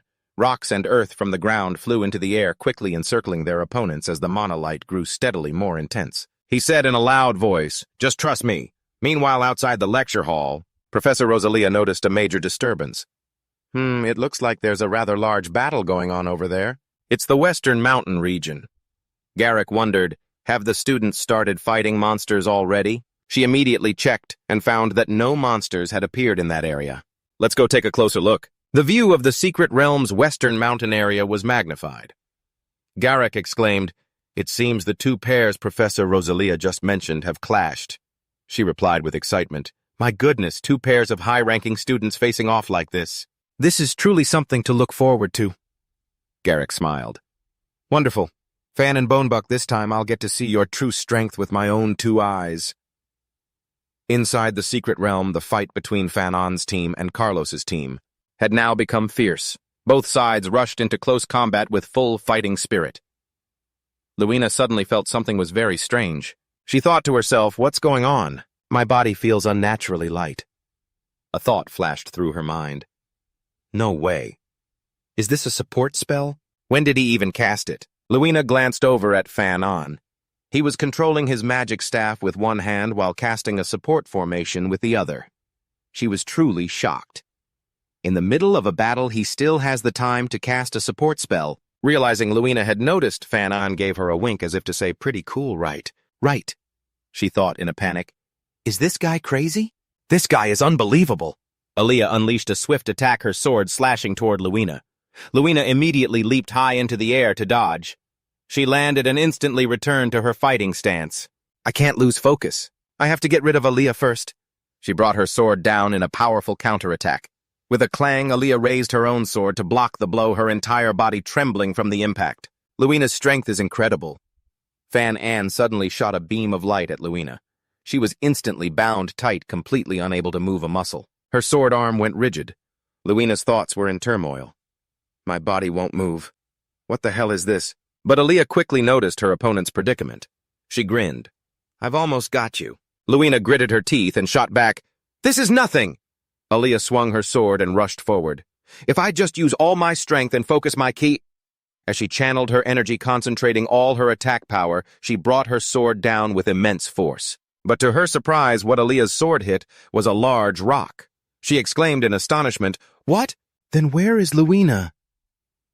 Luina herself couldn't understand what had just happened or why she had suddenly been transported next to Fan An. She turned to him and asked, What was that? He gave an awkward laugh and answered, Oh, it's a magic spell my family recently developed. It seemed useful, so I learned it immediately. It allows for the swapping of two objects with the same weight. Hearing this, Luina was stunned. She screamed, How do you know my weight? Fan An answered casually, It's written in the student records, you know. As for that rock, it looks heavy, but it's not really. Luina grabbed Fan An by the collar and jumped up. With a single slash, she shattered the rock to pieces, then landed back on the ground and yelled, I'll interrogate you about this later, and as for that record, I'm going to burn it to a crisp. Fan An pleaded, Please be gentle. Did you do that on purpose? Luina tossed him behind her.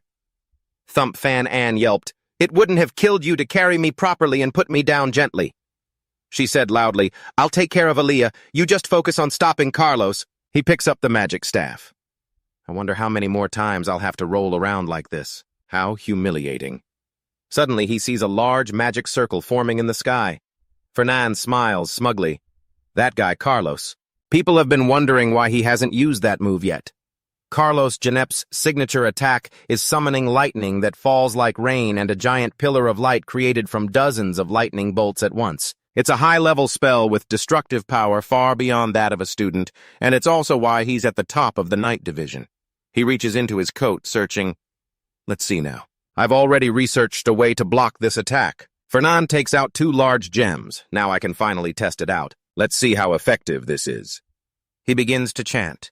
The 2 gems release small bolts of lightning that slowly infiltrate Carlos's magic circle.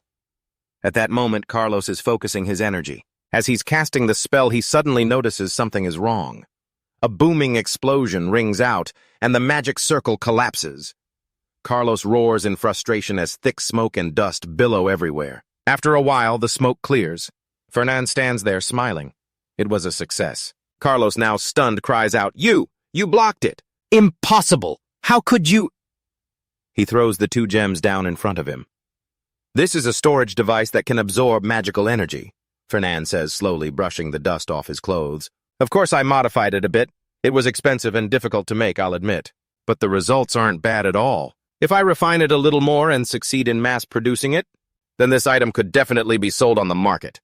He laughs to himself. Haha, I smell money. Carlos retorts angrily. Using a magical artifact is cowardly. It's cheating. What's cowardly about fighting smart? Did you forget this is a practical combat exercise? He's immediately rendered speechless. He loudly calls for Luina. Only then does Carlos remember. Damn it, Aaliyah, Fernan urges. Finish it, Luina.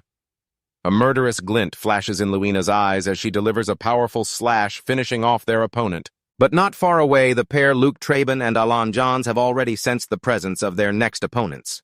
Luke says, out of the 4 of them, there are only 2 left. Alan agrees. That means someone's been eliminated. The teaching assistants will immediately teleport the eliminated students to the finish point. He asserts, There's no mage among the students who could block Carlos's lightning spell. Looks like this time, Fernan Bonebook and Luina Bochep were the unlucky ones. Luke replies, no. This is the duo of Fernan and Bochep. Fernan hates standing out, so he's always hidden his true abilities, but ever since he paired up with Bochep, he can't hide them anymore. He's forced to keep up with Bochep's pace, who's obsessed with her grades.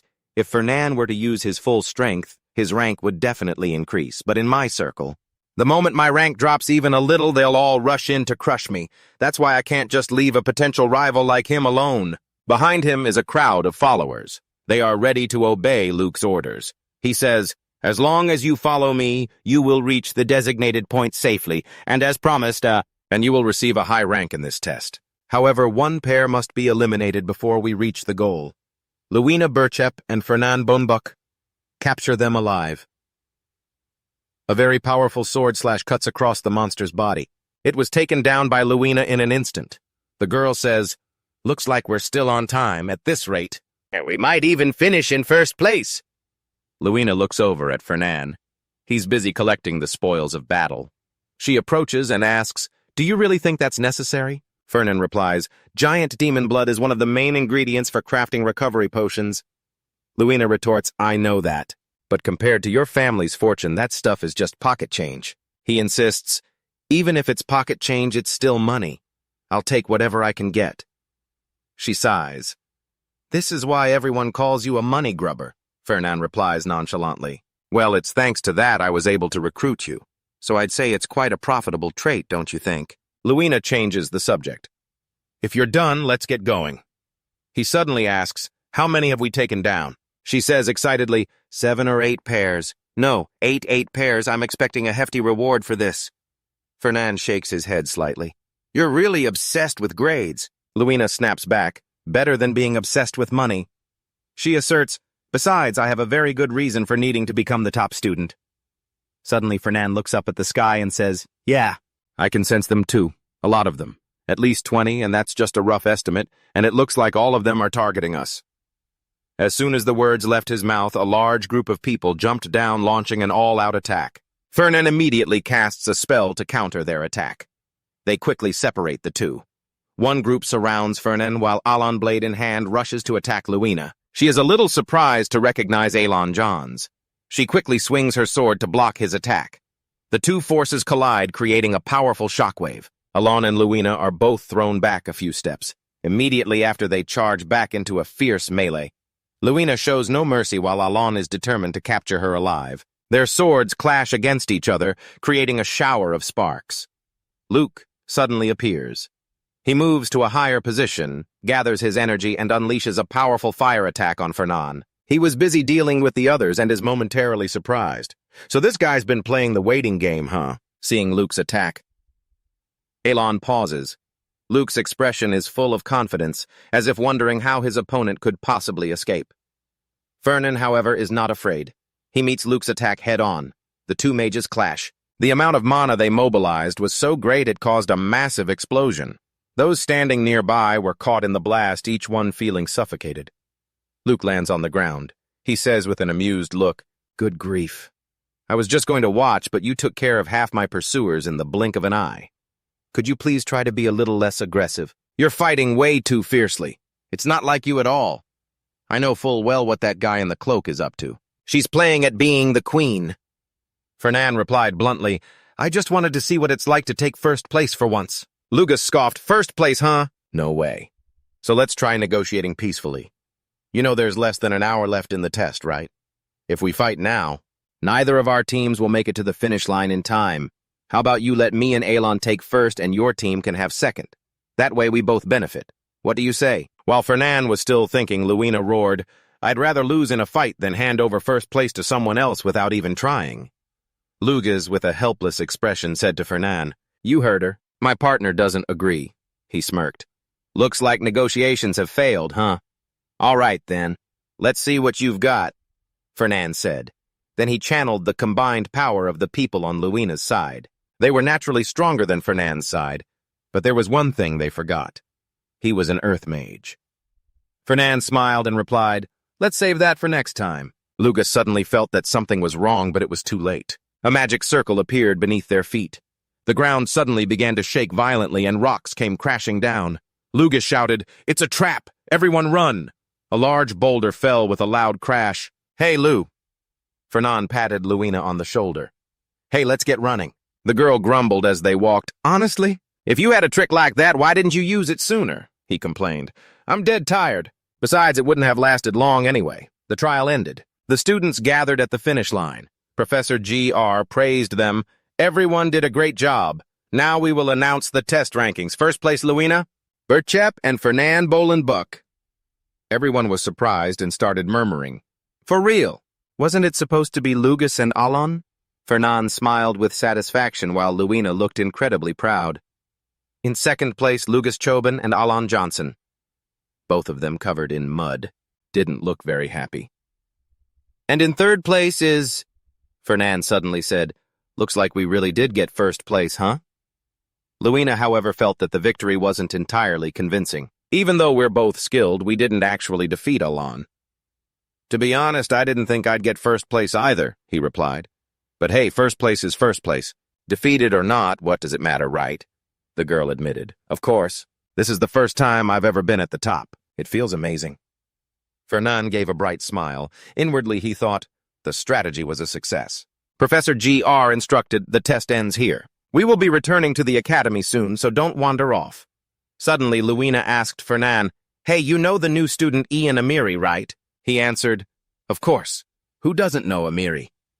The girl recounted, "Actually, I ran into him the other day. Fernan was startled. "Huh. You met Ian Amiri," Luina recalled. "Yeah. I accidentally bumped into him while I was training at night. The situation was pretty interesting. It was just like that time you secretly watched me practice my swordsmanship." These words made Fernan freeze. He kept rubbing his face, which surprised Luina very much. Fernan felt strange words appearing before his eyes again. This was a prophecy. Another part was being revealed. The contents shocked him completely. What is this? The sky was red as blood, a thick, suffocating, poisonous gas, a terrifying demon as if heralding the apocalypse was targeting Ian Amiri. Then the resilient back of a brave knight stood in front of him. Fernan felt the story had changed. The words of the prophecy appeared again. "Senior, what are you doing? Ian Amiri, you asked me once, didn't you? You asked me to be your knight." "I refused back then, but not anymore. Now I know who you are, and I know what you're fighting for. This is my destiny. A knight is the sword that strikes down their master's enemies, and also the shield that protects them." Luina charged towards the demon Ensomalus. A brilliant blue aura surrounded her. Fernan wondered, what the details of the story have changed again. The scene changed. Luina was lying in a hospital bed covered in wounds. Ian held her hand tightly. "Thank heavens. I'm so glad you're okay. You're in the hospital, Senior. Please listen to me and don't misunderstand." Ian's eyes burned with intensity as he looked at Luina. "The bastards who want to drag you and the entire Bochep family down, they're the Barenbachs, aren't they? Those rotten rich folks." Fernan cursed. "Damn it! How dare you talk about a senior like that? You little brat!" Suddenly, someone called his name loudly. "Fernan!" He jolted awake. So it was just a dream. Luina asked worriedly, "Are you okay?" "You suddenly fainted. How are you feeling now?" Fernan sat up and replied, "I'm fine, really." "Did I faint?" Professor Rosalia advised Fernan. "Perhaps you should go to the infirmary. You may have overexerted yourself with an ability you're not familiar with." I remember him looking worried. But that was the moment A in Amiens began to see me as his enemy. I still recall the pained look on his face, along with his resentful words, "Damn those rotten rich kids." He really is a hopeless romantic. But why do I have another prophecy? It's all about Luina. Is it showing me what's about to happen? If that's the case, then the name that appeared in the prophecy, Ensomalus, one of the 72 demons? Is he really going to descend upon this world? And in the near future, class ended, and an exhausted Fernan walked out of the school gates. Hai was already waiting by the carriage. He said cheerfully, "Well done, young master. I heard you took first place." As Fernan climbed into the carriage, he replied, "I used up a ton of energy. I'm dead tired." Hai said, "You should get some sleep. I'll wake you when we arrive at Labrador Hall." The carriage quickly departed. Fernan couldn't sleep. He was lost in thought about the figure named Ensomalus, ranked 72nd among the 72 demons. Black hair and black eyes, human in form with a snake coiled around his right arm. Even after searching through every book, this is all the information I could find. Well, the war with the demons was 1,000 years ago, so it's understandable that there's no information left. But in this day and age, the existence of demons is considered a myth. 1,000 years ago, they were completely annihilated by the first emperor, and they haven't appeared in this world since. Besides, even without any information, Ain could handle it all, so it's not too worrying. However, the problem is, Luina will be severely injured in the battle with Enzo Malas. Fanon hesitated, wondering if he should tell her. No. Even if I told her, would she believe me? I tried to bring it up once before. That day, after a class ended, Luina asked, "Fanon, are you really okay?" "Yes," he replied. "I'm fine. More importantly, Luina, do you believe in the existence of demons?" The girl looked surprised. "Why are you suddenly asking about something as weird as demons?" Fanon said sternly. "Just answer me. Do you believe in them or not?" Luina replied, "Of course I believe in them. This empire was founded after defeating the demons after all." Fanon pressed on. "Then what if I told you that demons still exist in this land?" Luina didn't answer. She suddenly asked, "Fanon, did you hit your head during practice?" He turned and walked away, thinking to himself, "Forget it, she thinks I'm crazy." Fanon suddenly had an idea. "If I can find some kind of proof of the demon's existence, maybe I could convince everyone." After thinking for a moment, he remembered. "Ah, that's right. Exactly 1 month from today, during a sparring session for the first-year night class A in Amiens, will defeat Vaison Calendar, the second-ranked student. From then on, no one in the academy will be able to match A in. For all the praise the victor receives, the loser's loss is magnified tenfold." The prophecy mentioned Luina's assessment. "I trusted him because of the Calendar name, because of his reputation, his honor, and I misjudged him completely. In the end, even the unwavering support he had behind him was all gone. Possessed by a demon, Vaison lost everything. His hatred for A and Amiens began to smolder, and it was through that crack that a demon slipped in." Fanon confirmed, "This is the first time a demon appears, even if indirectly. If I can use this event, then it will be much easier to convince people and get their help. And then I'll have clear proof. I can use that as a foundation to expand my plans. The problem is, I don't know when, or where, or how he'll be possessed." Thinking about this, Fanon grew frustrated. Why didn't this part of the vision show itself to me when the time comes? Will it appear on its own, or do I have to meet some condition? What a pain. In his dorm room, Ain read the news. The front page reported an incident during the joint class for second-year knights and mages. Could it be that Fanon Bellenbach has been hiding his true strength? Luina Bochep and Fanon Bellenbach. How did those two ever become a pair? He exclaimed, "Truly worthy of the Bellenbach name." Gott remarked, "No matter what, Bochep is still Bochep. Even if they've lost their military power, it's thanks to the Bocheps that the flashy Bellenbach name is finally taking action." Ain smiled. "You seem to quite like the Bochep family, don't you? Even as you hate the Bellenbachs." Gott scowled and snapped, "Don't you dare compare those two families. The only knights who could stand alongside me and the former emperor on the battlefield were from the Bochep family. Of course, these days people praise the Bellenbachs more. Times have changed." "Old general," he replied. "That's why this is a degenerate age. If it weren't for their war treasury during the 1,000-Year War, I would have never gotten involved with those new nobles." An idea just flashed in Gatner's mind. "That's right, Go ask that kid for some money. Your gear is looking all tattered." Ain was a little confused. "What, that's so sudden?" Gatner replied, "That Fernan guy. Hasn't he been unusually kind to you?" Ain corrected him, "It's Fernan." Gatner insisted, "Whatever. The Balin-Bucks definitely want to establish a relationship with House Amiens. The Balin-Bucks never say what they want directly. They'll build your trust, make you lower your guard, and then finally rope you in." Ain asked back, "You mean Fernan?" "Approached me with impure motives, but my family has already fallen into ruin." "What could he possibly want from me?" Gatner yelled. "Why are you so self-deprecating? Besides, his motives don't matter. What's important is that we can take advantage of him." Ain hesitated. "But I don't think Fernan is being kind just because he wants something." Gatner was startled. "What?" Ain recalled a fond memory. "When I first met him, that senior was the one who gave me medicine when I was injured by a monster. There was absolutely no calculation in his eyes back then. He was genuinely worried about me." He told Gatner, "Asking a person like that for money, there's really no honor in it. Trust isn't something that can be bought with money." Gatner trembled with anger.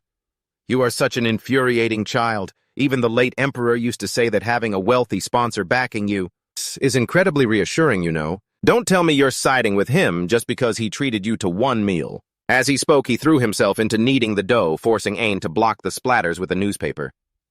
Gatner warned, the Balin bucks aren't the type to be nice just for the sake of it. Stop arguing already. Just go see him now. He'll definitely give you money as if he's been waiting for you to ask. Ain put on his coat and went to Fernan's dormitory, but he was stopped at the gate. Ain felt a little awkward. Can't I see him now? The attendant explained, young Master Fernan is very busy managing his family's merchant guild while also attending his studies. It's difficult to arrange a time without a prior appointment. Ain said, if that's the case, could you please inform him that it is not just any guest but Ein Amian who has come in person? A moment later, the attendant reported back. I told him that the young master from the house of Amian has arrived, but he says he's busy at the moment and asks that you please leave. Ain was bewildered. Is that so? I understand. He left quickly. Ain said to Gatner, you said he'd give me money as if he were waiting for me.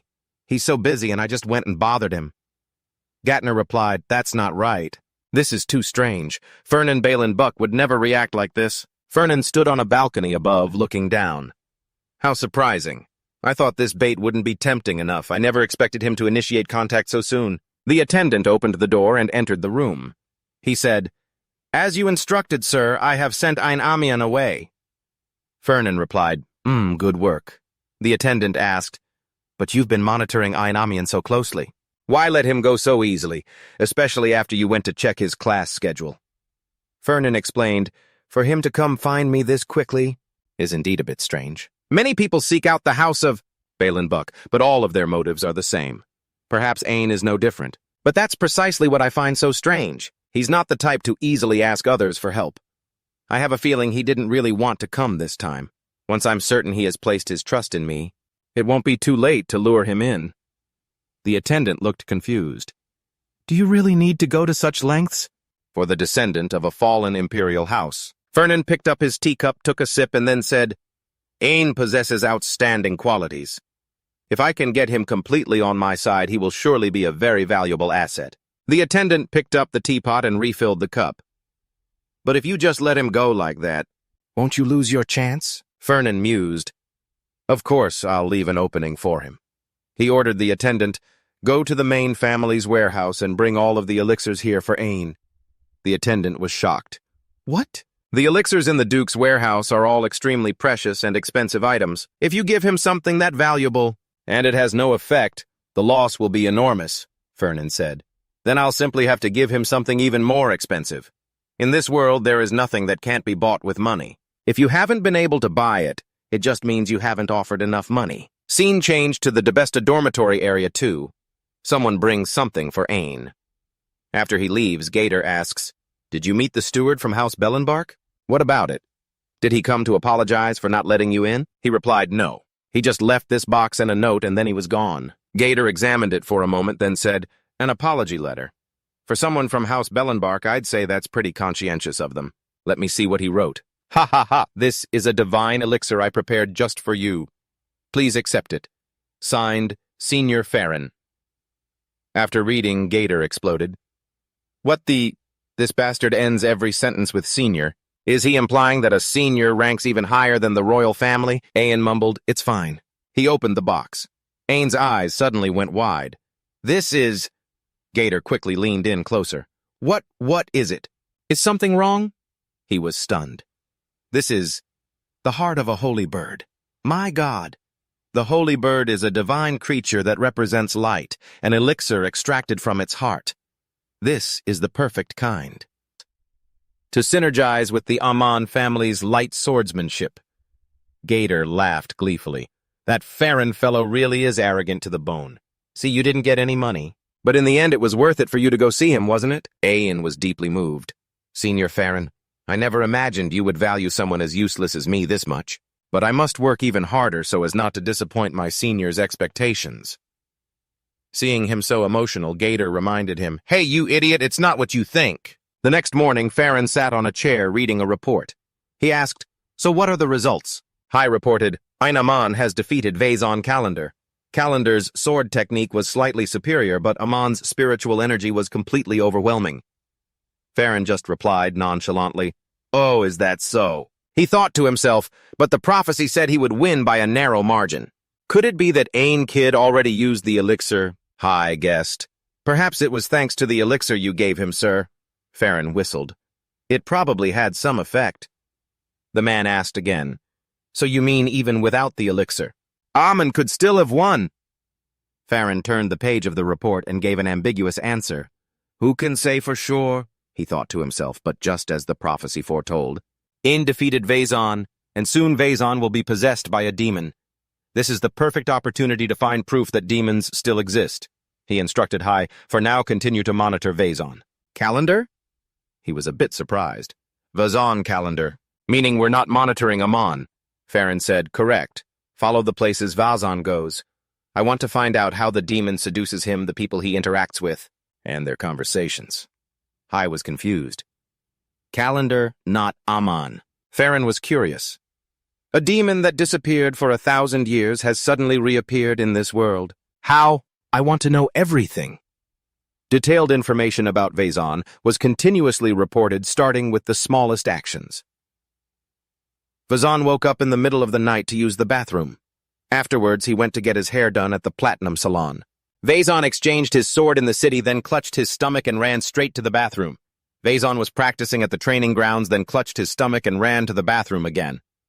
Farron was taking his midterm exam. The subject was Introduction to Spatial Magic. On the board, a large sign read, Use of textbooks permitted. Anti-cheating magic is always active. He finished the test very quickly. While his classmates were still scratching their heads, he thought, it's been 2 weeks since I started monitoring Vaison, but the scary thing is absolutely nothing has happened. But this isn't right at all. That evening, Farron sat on his bed reading the activity report on Vaison. Something major should have happened by now. But why is this guy always running off to the bathroom? Is that kid Hai slacking off? Or was the part of the prophecy about Vaison being possessed wrong? He took a pen and jotted down the main points. Vaison the toilet addict, irritable bowel syndrome, stress, obviously caused by Ain. Farron speculated, if the most important part of the prophecy about the demon is wrong, then I might have to reconsider this prophecy's reliability. After his defeat to Ain Vaison, who always gritted his teeth in anger, finally met Ain again during the midterm exam. Vaison charged straight at Ain. The outcome of that match was already decided. One who had already been defeated by Ain could not turn the tables. Ain wasn't careless. Furthermore, he had Gadarin Fafanfan, the best professor, by his side. Ain left Gadarin by me. The fallen Vaison behind him, completely unaware that demonic energy had begun to creep into Vaison's body and mind, slowly consuming him. A jolt ran through his head. Farron sat up with a start. He looked around and wondered, what the? It's morning already, I must have fallen asleep. Farron held his forehead and sighed. Now I'm even dreaming about the prophecy. He got out of bed, thinking to himself, but at least I now know the exact moment Vaison gets possessed. It's after he loses to Ain again in the exam. The midterm, Farron mumbled. The date for the first-year swordsmanship department's practical midterm exam isn't that today? Damn it, the prophecy says Ain fights him during the exam. From the very beginning, Vaison charges at Ain, but the outcome is already set, defeating a seemingly impossible opponent. Ain didn't win by a fluke. He has Gadarin Fafazan as his instructor. It all makes perfect sense now. Zwei opened the door, entered the room, and asked in surprise, Young master, you're up early? You should have some breakfast, sir. Fuang An was standing by his desk, examining his weapons. When he didn't answer, Zwei repeated, Young master, what are you planning to do now? Fuang An suddenly said, Oh, Zwei, perfect timing. I'm planning to go observe the first-year night department's midterm exam. I need an escort, so come with me. Zwei replied, I've been summoned back to the Duke's Manor. I have to head back there soon. He muttered, Damn it, why today of all days? Then I'll go with someone else. Zwei asked, Someone else who, sir? You don't have any friends at the academy. He thought to himself. With that stuck-up attitude of his, how could he possibly have any friends? How could he have friends? Yes, I do, Fuang An snapped, annoyed. He suddenly remembered that he did in fact have a friend, one he had bought with money. Luina stood before his door with her arms crossed, asking in surprise, You need an escort just to get a spiritual potion. It's exam season. Do you really have to go today? Fuang An looked rushed. If I delay, the potion's effectiveness will decrease, so I have to go now. Luina hesitated. But I'm busy studying for my exams. He immediately made a condition. If you go with me, I'll waive the interest on your debt for a few months after graduation. Before he could say another word, the girl immediately replied, Let's go. As soon as they were outside in the courtyard, Luina asked, So where are we going? Fuang An replied, The Northern Mountains. The girl yelled, What? That's where the first years are having their midterm exam right now. If an upperclassman trespasses there without permission, we could be disciplined for violating the rules. He said nonchalantly, There's nothing in this world that money can't buy. Luina raised an eyebrow. You're talking big like that. Don't tell me you've already bribed someone. Then she answered her own question. The person you bribed was obviously Professor Grat. What else could it be so shameless? Fuang An looked pleased. Professor Grat is so flexible, I really like him. Unexpectedly, Luina said, I'm going back to the dorm. Fuang An froze. He yelled, What now? We're almost there. I told you no one will find out. We won't get punished. You're a knight. Are you really going back on your word? Luina replied in a cold voice. It's not that. I forgot to bring my sword. Watching the girl hum a tune and skip back inside, he let out a sigh of relief. Oh, so that's it. Go get it quickly. The two of them quickly disguised themselves and entered the northern mountains.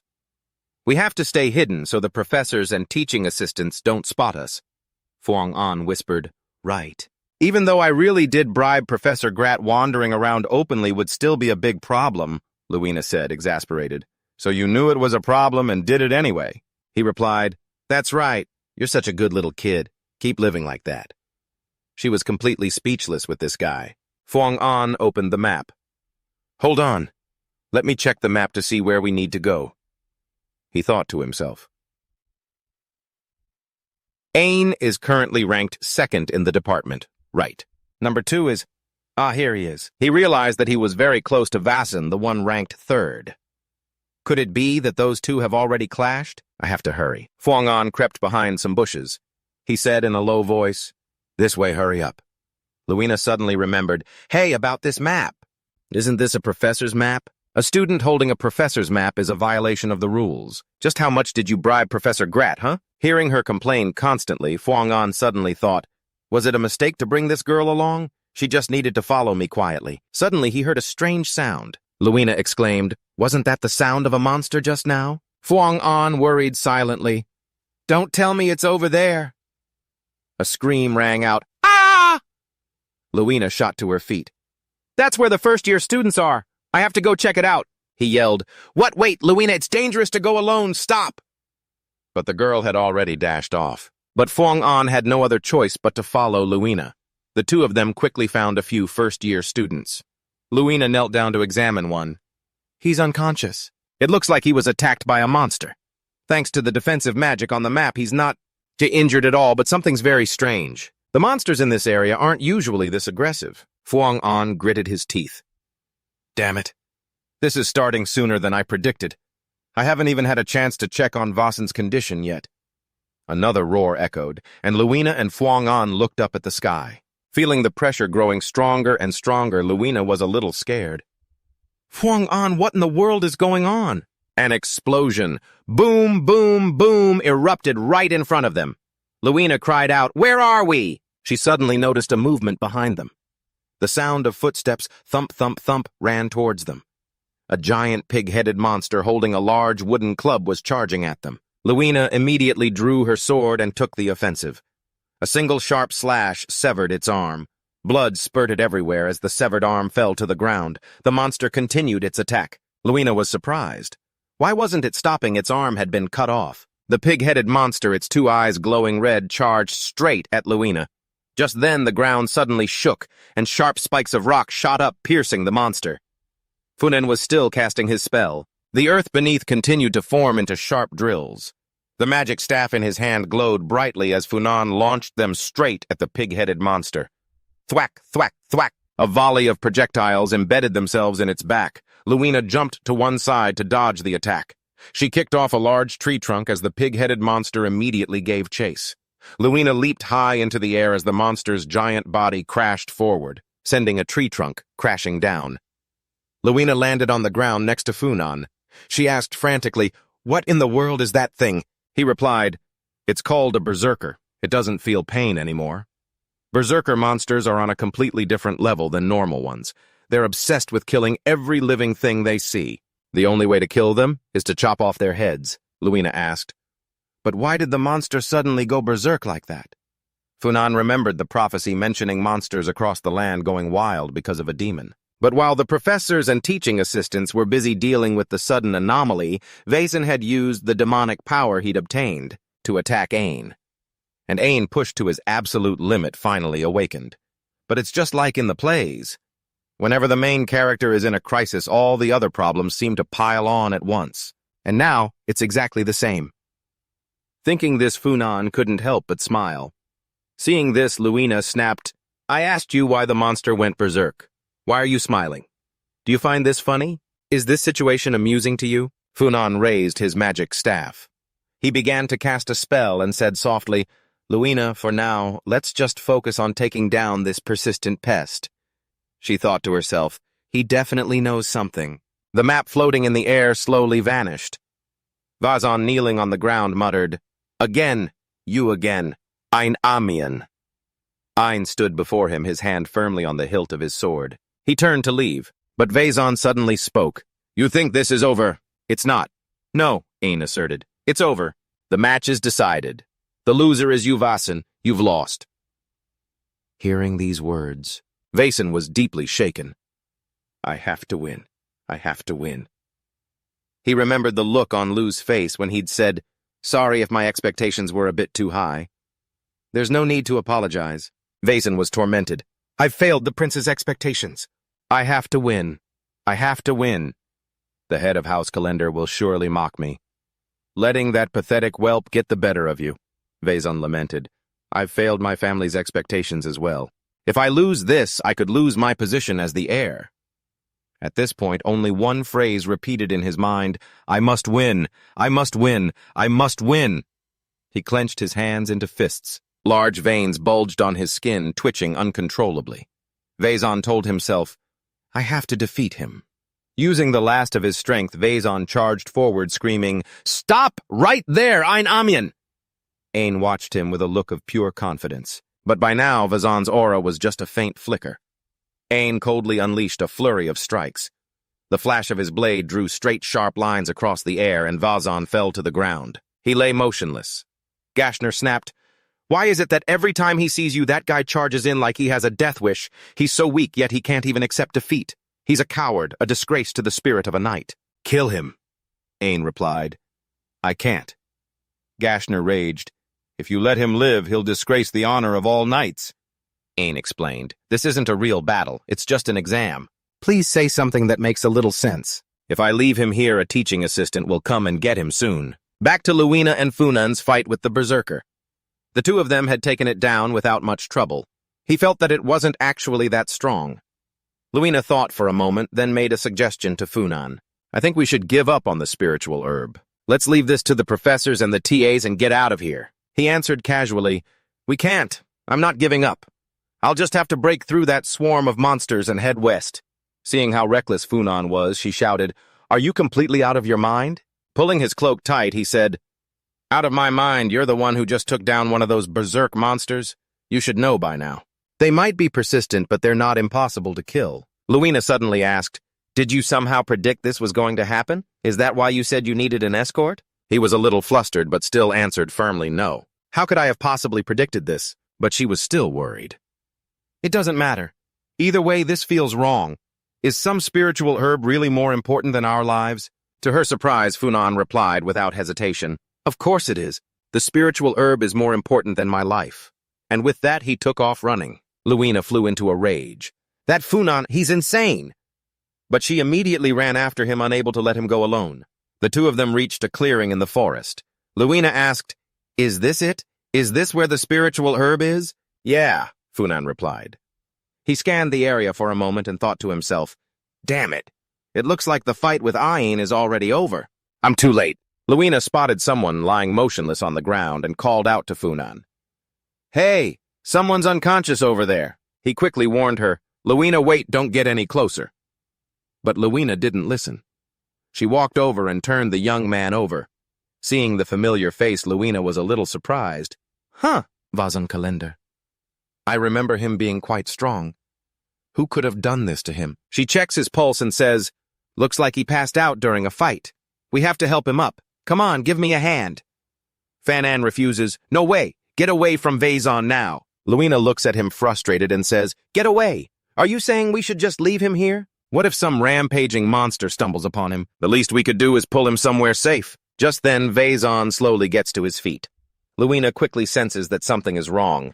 She immediately takes a few steps back, her face filled with horror. What is this? This energy? Vazon's eyes had become soulless, his pupils radiating a strange, chillingly sinister aura. Luina cries out, I've never felt any kind of energy like this. Vazon Kalender. No. Is that really Kalender? Fanan replies, it's demonic energy. Luina is stunned. Huh, demonic energy. You mean, like the dark aura that demons emit? He confirms that's right, Vazon Kalender. That bastard's been possessed by a demon. The two of them stare at Vazon. He really isn't human anymore. Fanan thinks to himself, something feels wrong.